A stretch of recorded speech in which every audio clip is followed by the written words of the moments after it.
Hola, ¿cómo están? El día de hoy tenemos la segunda parte de antimicrobianos. Como ya habíamos visto en el video anterior, ya hablamos de definición, hablamos los mecanismos de acción, los clasificamos y vimos lo que era el antibiograma. El día de hoy hablamos de la selección de antimicrobianos, la resistencia bacteriana, las indicaciones terapéuticas y problemas que podemos encontrar cuando usamos antimicrobianos. Bueno, pasemos a la parte 5, la selección de antimicrobianos. Para iniciar el tratamiento con antimicrobianos, como condición óptima para elegir el médico, o sea, nosotros debemos basarnos en cultivos bacterianos y con la determinación de la sensibilidad antibiótica. Lo que ya habíamos visto antes, el antibiograma. Entonces, estos son los resultados que nos van a dar la sensibilidad antibiótica, ya sea sensible, intermedio o resistente. Y aquí están los diferentes antibióticos ante un agente patógeno. Entonces, ese es el antibiograma.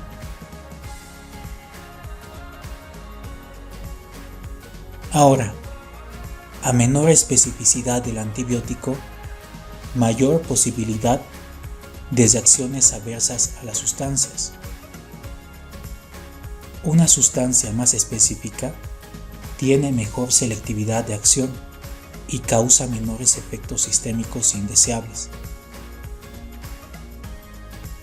Debido a que nuestra profesión exige resultados, y son bastante exigentes en eso, al grado que incluso tratamos con poblaciones que superan los miles, a menudo se realiza la elección de la sustancia en ausencia de estos resultados del cultivo y el antibiograma correspondiente. Aún así, conviene realizar estudios bacteriológicos, pues con ellos irán construyendo un archivo o un historial médico del acto o la explotación que estemos tratando, que nos permitirá elegir con mayor acierto el siguiente tratamiento. Para la septicemia, la vía de elección obligada es la intravenosa. Las sustancias bactericidas son mejores que las bacteriostáticas. Para los agentes bactericidas, se prefiere lograr concentraciones pico. Esos son unos cuantos criterios que tenemos que tomar en cuenta. Ahora acá entramos a lo que son las resistencias bacterianas. Aquí vemos unas cuantas bacterias. Ahora, la síntesis y descubrimiento de nuevos quimioterapéuticos y la mejora de los ya existentes ha provocado en este siglo una auténtica revolución médica. Pero no todas son buenas noticias. El antibiótico, muchachos, no crea resistencia, sino que selecciona las bacterias resistentes, eliminando las sensibles.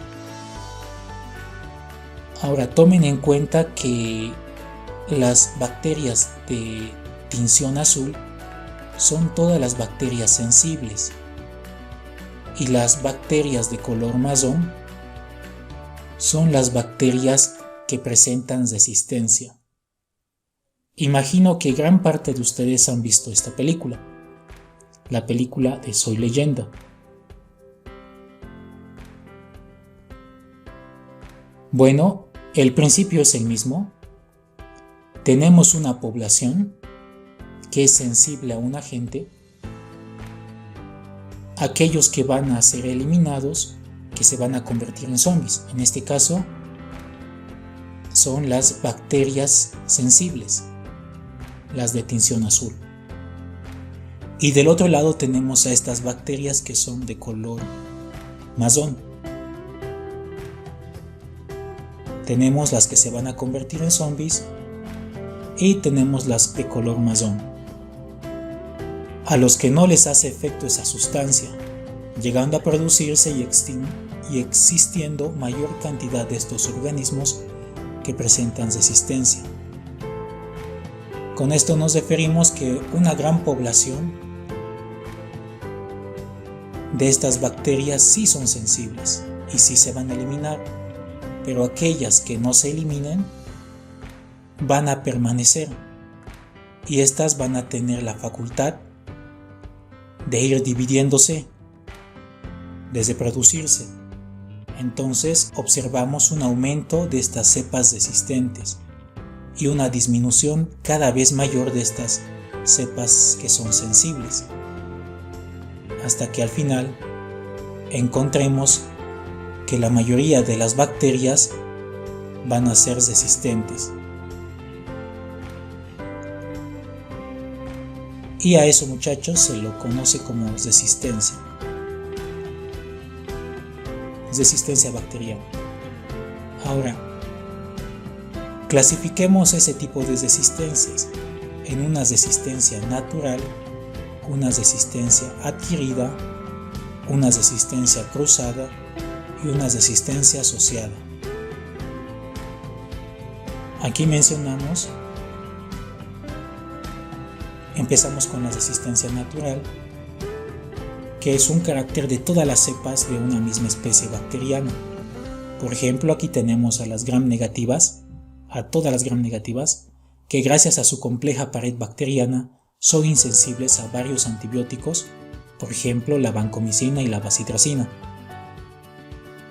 Después tenemos a esta resistencia adquirida, que ocurre dentro de una especie bacteriana que naturalmente era sensible, cuyo patrimonio genético ha sido modificado. Estas cepas van desarrollando esta resistencia. Ahora, en resistencia cruzada es parte de un mecanismo de resistencia que era para otro fármaco. Por ejemplo, los estafilococos, que son resistentes a la oxacilina y a los betalactámicos. La resistencia ha sido creada para un antibiótico, pero es casualidad de que esa resistencia sirve también para otro antibiótico, ya sea de la misma familia o de una familia diferente. Y la resistencia asociada es aquella que afecta a varios antibióticos de familias diferentes.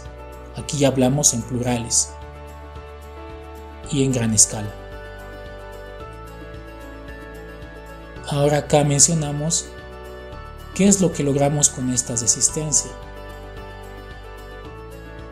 Estos son los cambios que van a existir en la bacteria. Ustedes ya han visto los mecanismos de acción. En este caso vemos lo que ocurre en la bacteria para que genere esta resistencia. Observamos acá la alteración del sitio blanco de antibióticos mediante la mutación del receptor. Si el receptor cambia, en este caso este es el receptor, si este receptor cambia, después de una mutación va a impedir la transmisión de antibióticos. Observen cómo el antibiótico no encaja en este receptor. El siguiente punto es la producción bacteriana de enzimas. Estas modifican o inactivan el antibiótico. Por ejemplo, aquí tenemos a las beta-lactamasas que terminan afectando a lo que son los antibióticos beta-lactámicos. El siguiente cambio que se puede observar son cambios en la permeabilidad de la pared bacteriana, ya sea por modificación o por disminución cuantitativa de los canales que reciben el nombre de porinas. En este caso se muestra un poro cerrado. De esta forma el antibiótico no logra ingresar a la célula. Y al final tenemos un decremento de la acumulación del antibiótico mediante lo que es la expulsión del antibiótico. Algunas cepas son capaces de rechazar los antibióticos, mediante la expulsión de este antibiótico, lo que ocurre principalmente en las bombas de flujo. Entonces vemos que el antibiótico ingresa y que sale. De esa forma nunca se va a encontrar el antibiótico en cantidades adecuadas dentro de la bacteria. Y de esa forma se pierde la eficiencia de los antibióticos, lo que ocasiona la resistencia. Bien, pasemos a lo que son las indicaciones terapéuticas.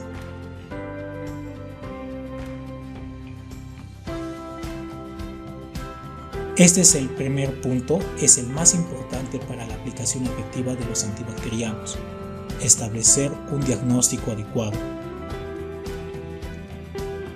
El segundo es la elección del antimicrobiano. Una vez que ya tengamos un diagnóstico adecuado, entonces aquí les comento que el antibiograma demora aproximadamente 72 horas. Mientras tanto, ¿qué hacemos? Sí o sí, sobre todo a los que trabajan en campo y trabajan con poblaciones gigantes, hace falta que empecemos la medicación.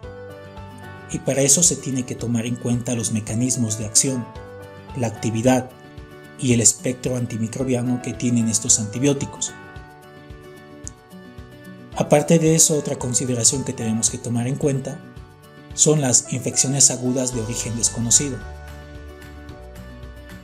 En este caso se puede disponer de tratamientos de urgencia con antibióticos de amplio espectro.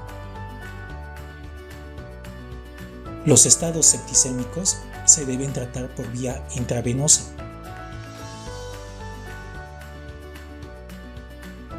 El 5 tenemos que siempre se debe retirar el material orgánico antes de tratar una enfermedad con antibacterianos. Y estos antibacterianos, como promotores de crecimiento, o sea en dosis mínimas, incrementan la tasa de crecimiento de cerdos y aves. Los fármacos pueden causar reacciones por sensibilización, y en caso de eliminar cepas sensibles y la multiplicación de cepas resistentes, pueden aparecer superinfecciones. El ejemplo que vimos hace un momento. Y aquí empezamos con problemas del uso de antimicrobianos.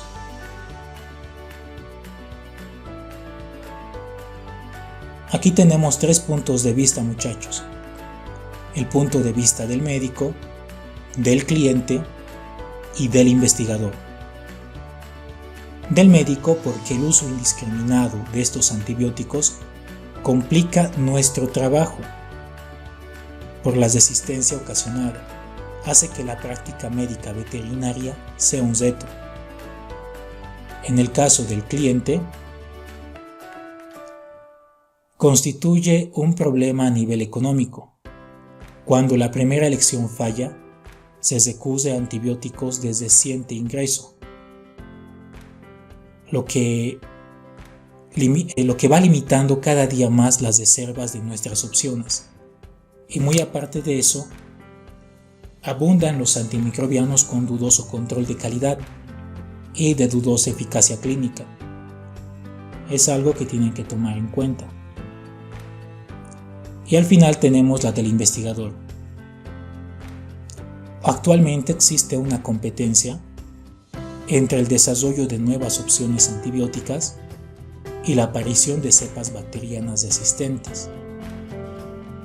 Y esas son las consideraciones que hay que tomar en cuenta. Esos son los puntos de vista. Y con eso terminamos esta última parte de antibióticos. Recuerden bastante bien de los mecanismos de resistencia, son preguntas de examen. Y con esto nos despedimos hasta el siguiente video.